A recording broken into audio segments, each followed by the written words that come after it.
You know what nobody tells you about the decades before the big explosion? They don't see you as a kid trying to get your parents' attention and learning that your needs were inconvenient.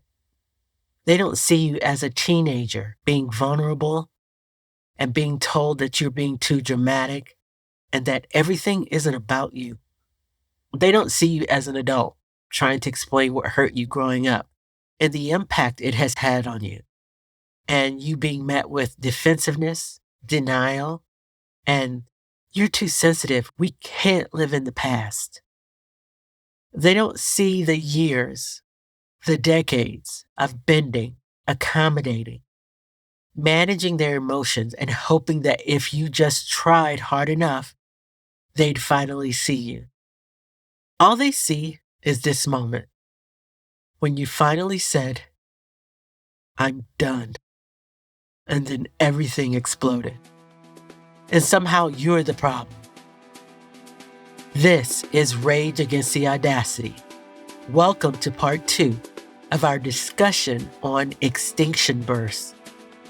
In part 1, we talked about what extinction bursts are. That predictable escalation when dysfunction loses its reward. We looked at the massive one happening right now between parents and adult children. 1/3 of Americans are estranged from family in some form. And even talking about this triggers rage on both sides. But here's what we didn't get to in part 1. Why this moment feels so uniquely overwhelming. Because you're not just dealing with one extinction burst. You're dealing with multiple overlapping ones. And the exhaustion isn't in your head. It's the natural result of navigating a world where everyone is losing their shit all at the same time. Today, we're talking about the erased backstory. The decades everyone forgets when they tell you to just be more understanding. We're talking about how to tell the difference between grief and manipulation. And we're giving you the actual tools to survive when the people around you are having collective tantrums. Because I'm done with the narrative that the explosion is your fault. And I'm guessing you are too. If this resonates with you, please hit like and subscribe to help others in the community find us when they need it the most. Now, here's what makes this moment in history so intense, exhausting, and overwhelming. We're not dealing with one extinction burst. We're dealing with multiple overlapping extinction bursts happening simultaneously, and they're all intersecting in ways that amplify the chaos. Think about what's happening right now. Adult children are setting boundaries with parents who expected a lifetime of access and control. Younger generations are pushing back against workplace dynamics that demand they sacrifice their mental health as paying their dues. People are naming harm that previous generations were told just to accept as normal. And in every single case, what do we see from the people losing their guaranteed rewards? We see the same pattern. Entitlement. I deserve this regardless of my behavior. Lack of empathy. I don't need to understand your experience. Self-centeredness. My feelings about losing control matter more than the harm I caused. Inability to communicate. I don't have to listen to you. I just have to make you stop. Inability to handle conflict. I'll escalate until you give me what I want. This is why so many people feel like the world has gone insane. We're not just watching individuals have meltdowns when they lose control. We're watching entire systems, entire cultural assumptions having collective extinction bursts because the social contract they thought was permanent is changing. And here's the fascinating and exhausting part. For many people, these extinction bursts are happening in multiple areas of their lives at once. The parent having the meltdown because their adult child won't play their assigned family role. That same person might be participating in broader cultural extinction bursts about losing automatic social dominance, automatic respect based on age or position, automatic comfort that comes with never having to examine their impact. It's the same psychology, the same inability to self-reflect, the same escalation when the reward disappears, just operating on different scales. I want to be clear. I'm not saying everyone who's uncomfortable with change is having an extinction burst. Change is fucking hard, and loss is painful. Grief about a world that worked differently is legitimate. But here's the difference between grief and an extinction burst. Grief says, this is painful for me, and I need to process it. An extinction burst says, this is painful for me, so you need to stop changing. The world needs to stop changing. Grief involves self-reflection. An extinction burst involves escalation. Grief asks, how do I adapt to this new reality? An extinction burst demands, how do I force everyone back to the old reality where I got what I wanted and I was comfortable? What we're witnessing right now in families, in workplaces, in broader culture, is a lot of people choosing the extinction burst, choosing to escalate rather than self-reflect, choosing to demand rather than earn it, choosing to center their own discomfort over the harm that created the need for the change in the first place. And here's the thing. I have empathy for that terror. It is disorienting when fundamental assumptions shift. But empathy for real fear doesn't mean accepting their behavior. Understanding why someone is having an extinction burst doesn't mean we have to reward it.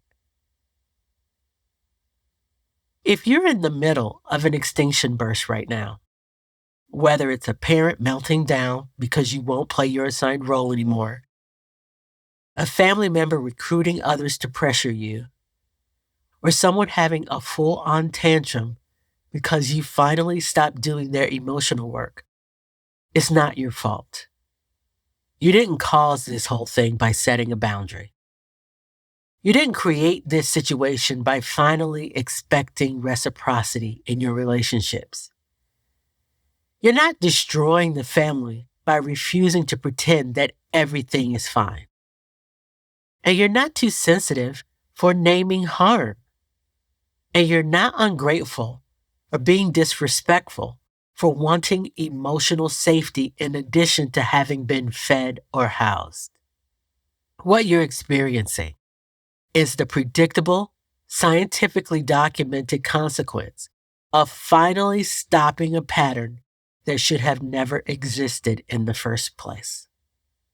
What really makes me angry about how we talk about these situations is that no one acknowledges the erased backstory. They see the explosion, the parents' meltdown, the family drama, the accusations and the guilt trips, and they assume this is where it started. They don't see the 20 years before this moment.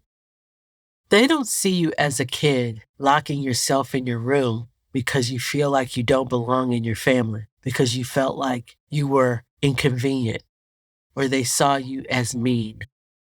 They don't see you as a teenager attempting to share your feelings, wanting to talk about your emotions, and being ignored. They don't see you as a young adult trying to explain what hurt you and how it impacted you, and being met with defensiveness, denial, and name-calling. They don't see the gentle boundaries you set that were weaponized against you. They don't see the careful conversations where you tried to explain what you needed and you were told you were asking for too much or you were being too demanding. They don't see the years, the decades of you pretending that your emotions don't exist. All they see is this moment when you finally said, "I'm done." And then everything exploded. And somehow you are the problem. You're the one who needs to be more understanding. You're the one who needs to show more respect and more gratitude. You're the one who should manage their feelings about facing consequences for their own behavior. No, you've been understanding. You've been patient. You've been respectful. And you've been trying for so long that you forgot what it felt like not to be trying. What you're experiencing now isn't a communication failure. It's not a misunderstanding that can be fixed if you just find the right words. It's a psychological phenomenon that happens when someone finally loses the entitlement they felt that they were guaranteed forever. And the only way through it is to hold firm. Because here's what happens if you cave. If you accommodate the extinction burst, manage their feelings about your boundary, back down because the escalation is too much to handle. If you return to your role because the guilt and pressure are unbearable, you've just taught them something. You've taught them that if they escalate hard enough, long enough, you'll give them exactly what they want. Which means the next time you try to set a boundary, the extinction burst will start even higher. The manipulation and the guilt trips will be more intense. And the flying monkeys, there's going to be more of them, and they're going to be more aggressive because they've learned what it takes to break you. Trust me on this. They will file that information away and use it later. I know holding firm is brutal. I know it feels like you're being cruel. I know the guilt is suffocating. I know watching someone you love or once loved have a complete meltdown because you won't be their emotional janitor anymore is one of the most painful experiences you can go through. But their escalation isn't evidence that you did something wrong. It's evidence that the old pattern is dying. And something in them knows it. Let's talk about what helps when you're in the middle of this. First, recognize it for what it is. When someone is having an extinction burst, they're not in the headspace where they can hear, engage, or understand you rationally. They're in crisis mode. Think kid in the aisle laying in the floor because they're not getting that toy that they want. They're desperate, and they're using every tactic in the book to get the reward back. This is not time for one more explanation, one more attempt to make them understand. This is not the time for a perfectly worded text or an email or another boundary statement. They don't need more information from you. They need to experience the consequence of not receiving their reward. Second, stay behind the fourth wall. Y'all remember that concept of the fourth wall from the sitcoms back in the day? You position yourself as the audience? Yeah, well, we're going to do the same thing here. You're going to position yourself as an audience to their drama rather than a cast member. Their extinction burst is about their performance, their tantrum, all of that. You don't have to participate. You don't have to defend yourself against accusations and name calling. You don't have to correct the narrative that they're spinning to other people about you being the villain, disrespectful, and all that. You don't have to engage with the guilt trips or the manipulation coming from the recruited family members. Recognize it for what it is and then don't absorb it. Third, remember the timeline. Research shows that extinction bursts typically last 3 to 7 days if you hold firm. I honestly think that number is based on toddlers and animals, not grown ass adults. They say you'll see 3 to 7 days of intensified behavior and then it's going to start to fade. Use that timeline for your kids and your dog. When it comes down to parents, all bets are off. Because I think we all know, sure as hell, that with complex family dynamics, it's going to take a hell of a lot longer. There might be multiple waves over months, maybe years, even longer, but the principle still holds. And if you think about where we are now, rumblings of the broader cultural extinction burst have been happening probably since the early 2000s. So we're in it, and I think we're almost at the peak. If you don't reward the escalation, it eventually stops being worth the effort. The behavior that used to get them what they want doesn't work anymore. And eventually, not immediately, but eventually, they either adapt or they move on to someone else who will give them what you want. Just be ready to recognize that the relationship you had with them will probably never be the same. That may not be a bad thing. Fourth, find support outside the system. This one is pretty important. You can't process an extinction burst with the people who are still invested in the old dynamic. You need people who understand what you're experiencing. People who won't be pressuring you to just give them another chance or to be the bigger person, or to think how hard this must be for them. You need people who will remind you that holding the boundary while someone has a meltdown doesn't make you the villain. Whether it's a therapist, an online community, friends who have been through this, or even just me talking in your earbuds right now, find your people. Because the extinction burst will try to convince you that you're alone, that you are the problem. And you need voices reminding you that is not true. Here's what I want you to take from this.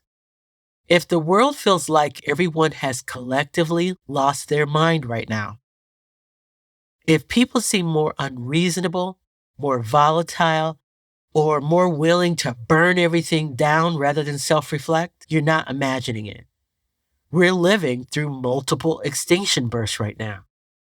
And people are losing things that they thought they were guaranteed. And they're escalating in desperate attempts to get them back. In your family dynamics, in your personal relationships, in the workplace, in the broader society and culture around us. And the extinction burst you feel, the overwhelm, the sense that you can't keep up with the chaos, that's real. Because you're not just managing one, you're managing multiple extinction bursts. And you're navigating a world where they're happening everywhere all at once. But here's what I need you to hear. The extinction burst is not evidence that the change is wrong. It's evidence that the change is working. The escalation means the old patterns are dying. And some part of them that relied on your accommodation, attention, emotional labor, and willingness to absorb their dysfunction knows they're losing it. So they're fighting like hell to get it back. You have permission to hold firm. You have permission to let them have their tantrum without managing it. You have permission to refuse to play your assigned role, even when the entire family system is pressuring you to get back in line. You have permission to observe the extinction burst without absorbing it. And you have permission to believe that on the other side of all this chaos, there's a version of new relationships built on reciprocity instead of obligation, on mutual respect instead of automatic hierarchy, on people earning access to you instead of demanding it. Now, if you're picking up what I'm putting down, welcome to Rage Against the Audacity. So, if you made it this far, I owe you a drink because I know you get it. If you're living this right now, if you're holding a boundary while someone has a meltdown about it, if you're staying behind the fourth wall while your family recruits flying monkeys, if you're exhausted from navigating Extinction Burst in every area of your life, do me a favor. Hit like, hit subscribe, drop a comment telling me what Extinction Burst looks like from your point of view, because I guarantee someone else needs to hear that they are not alone in whatever fresh hell they are experiencing.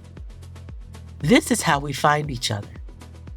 The Extinction Burst is temporary. Your boundary is permanent, and you have permission to hold the line.